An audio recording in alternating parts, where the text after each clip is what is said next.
Congratulations Vijay sir. ఈరోజు మీరు ఎన్నికల్లో విజయం సాధించినందుకు చాలా ఆనందంగా ఉంది. మేము మీ ఆంధ్రప్రదేశ్ అభిమానులు ఎన్నో బాధలను ఓర్చుకొని, ఎన్నో అవమానాలు సహించి, ఎన్నో అవమానాలను భరించి, ఎంతమంది మీ మీద ఎన్ని నిందలు వేసినా వాటన్నిటిని మౌనంగా ఎదుర్కొని, ఎంతమంది మిమ్మల్ని తొక్కేయాలని చూసినా అవన్నీ పట్టించుకోకుండా మీరు మీ యొక్క టీంతో నడిచిన తీరు, మీరు ముందుకు సాగిన తీరు చాలామందికి ఆదర్శం సార్. మీ కష్టానికి ప్రతిఫలం ఈరోజు దక్కింది.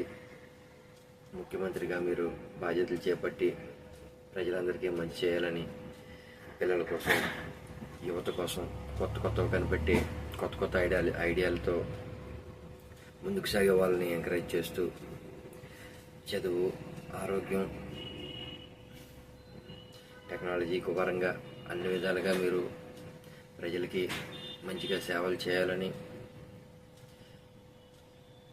మంచి నాయకుడిగా కాకపోయినా జనాలకి సహాయం చేసే మంచి నాయకుడిగా మీరు పేరు తెచ్చుకోవాలని మనస్ఫూర్తిగా ఆశిస్తూ కంగ్రాచులేషన్స్ సార్.